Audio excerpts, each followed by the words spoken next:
Wait a second, I forgot.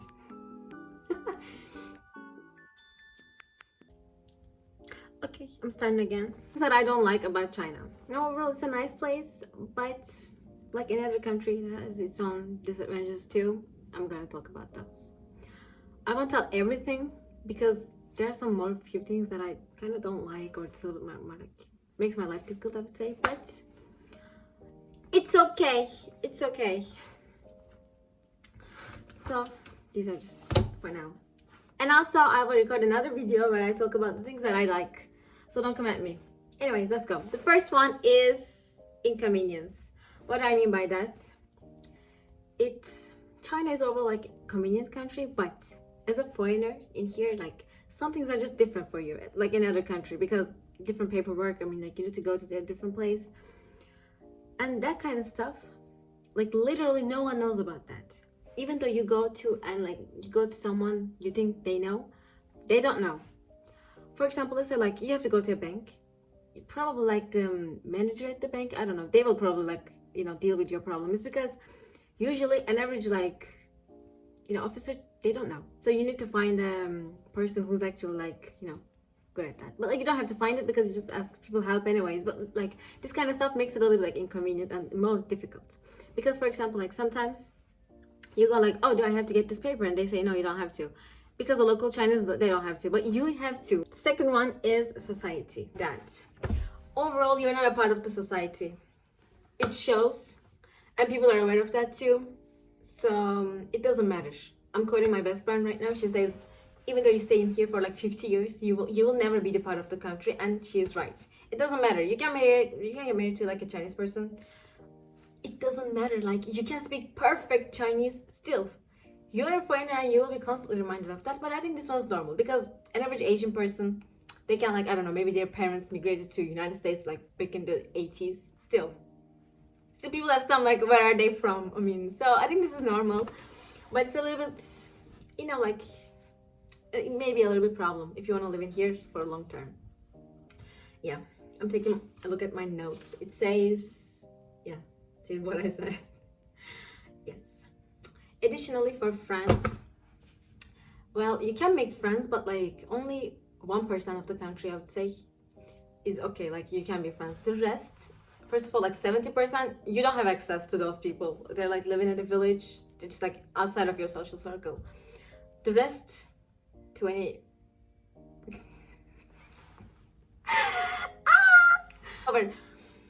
For the rest, 29%, you will be the white friend most of the times. Like they will call you to their meetings maybe, but you will just sit there.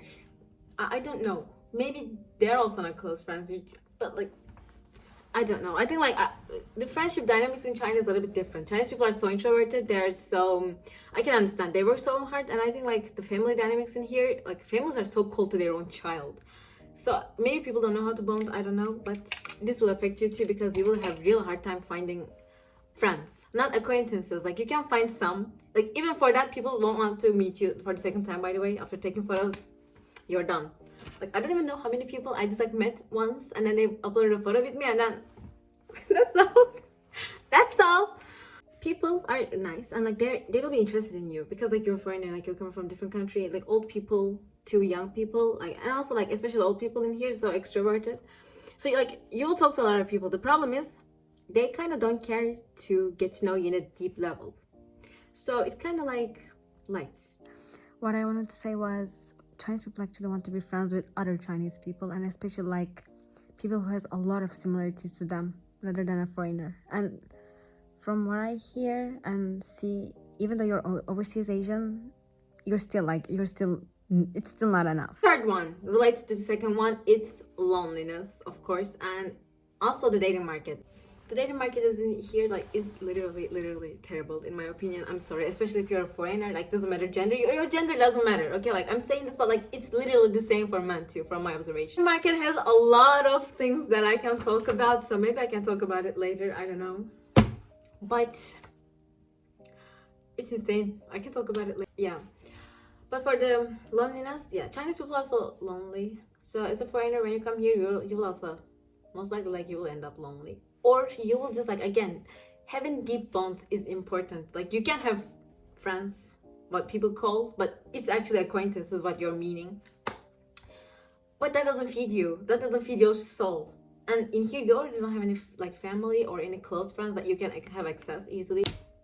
You will be lonely. It doesn't matter. You can go another country. You can be Chinese and go to, I don't know, like Spain. Still, you will be lonely too. Scams. Again, as a foreigner in here, you get attention, so you will be exposed to dangers a little bit more than a local Chinese person. So this one is a little bit like problem, and I think this one was so much common back then, but right now it's less. That's good because because of the rules, so it's nice. But it still may happen to you because again, you're a foreigner. Gotta be careful. This makes me sad because I think overall, like by default, Chinese people are nice. Like they can at least like they are helpful, I would say. But back in the days, apparently, like, let's say you had a like bike accident, you know, like motorbike accident. These people literally like you're trying to help them, and they literally go, this person, I was totally fine. Yes, I had an accident, but I was totally fine. But this person, I don't know, like tried to move my arm, so right now it's like broken, and I want money out of the insurance. Scam. Yeah. The other things like communication styles, and again about work. It's like, from my observation, let's say there's a problem, and people are not trying to fix that problem. And if you say, you guys, there's a problem in here, and this will be a bigger problem in 5 days later, people usually kind of dismiss that. I don't know how I can explain this. Like they go, okay, it's okay, because it doesn't make any sound right now, so it's fine. And in the future, when it starts to make a sound, this time they will just like shut the sound, you know, like they will just like do enough to shut it down, and then that problem will keep being existent. Like, what the heck?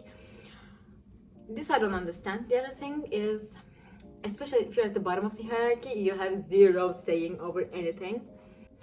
Also, like direct communication already does not exist in here, but even like for normal things, people are keeping it quiet. I don't know why. I mean, I can understand where it stems from, but I just don't understand how and why and how. Like, no, I don't get it.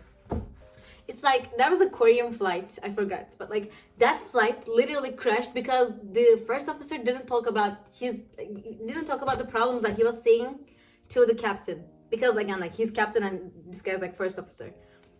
I will literally write his name down in here. That mindset, it exists in here too, and like everywhere in Asia. This I don't understand. It doesn't matter who you are. If you're doing something wrong, people should be able to tell that. Like, even I'm looking at, like, if I was the manager in a place, I would want people to tell me what I'm doing wrong. I mean, like, if there's especially like a serious problem, like, you don't have to worship the other people. And that's why, like, if someone's above, they expect you to have that amount of respect too. That's a problem. And in the situations where you're at the, like, status-wise, I mean, when you're a little bit more above, for example, like you're buying a service from someone, this time, if you're nice to them, they're so disrespectful to you. Like, literally.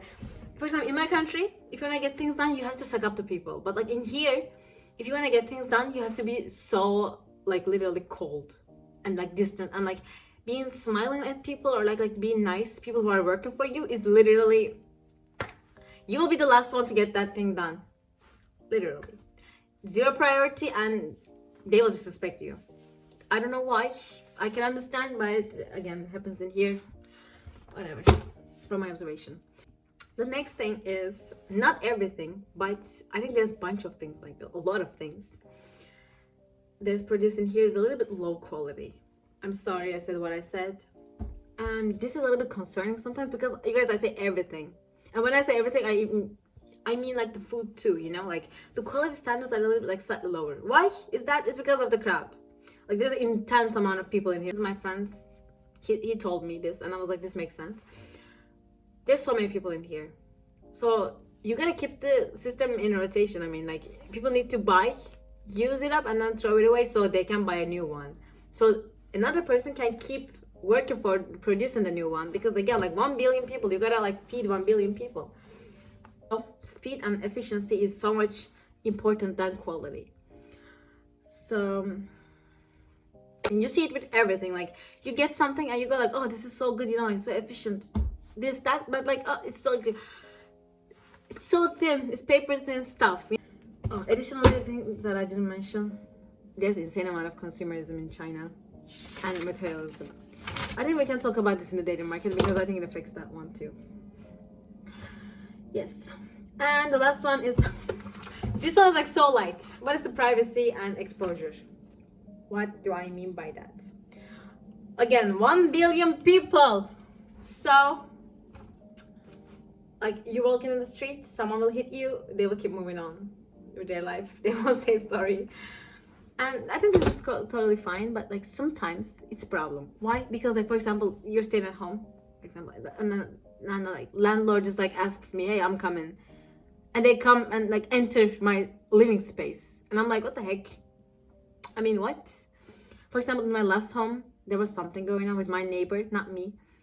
And like, literally, landlord literally like forced into her home. She's Chinese, by the way. Like, so it was a bit interesting, yeah. That like space, like people invade your space a little bit too much than you expect, because again, in your country there's not 1 billion people, so you don't know. Everything has like good sides and bad sides. Even the negative things that I just said in here, they all have a reason. So the same reasons also can cause like good things too, which I will talk in the next video. Oh, I think it's over. I've been talking for like an hour, and you know what, I got used to it. Yay. Anyways, well, I like this one. I want to share my opinions more. Nobody asked, but I want to.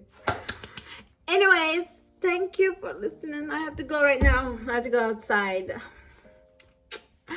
再见。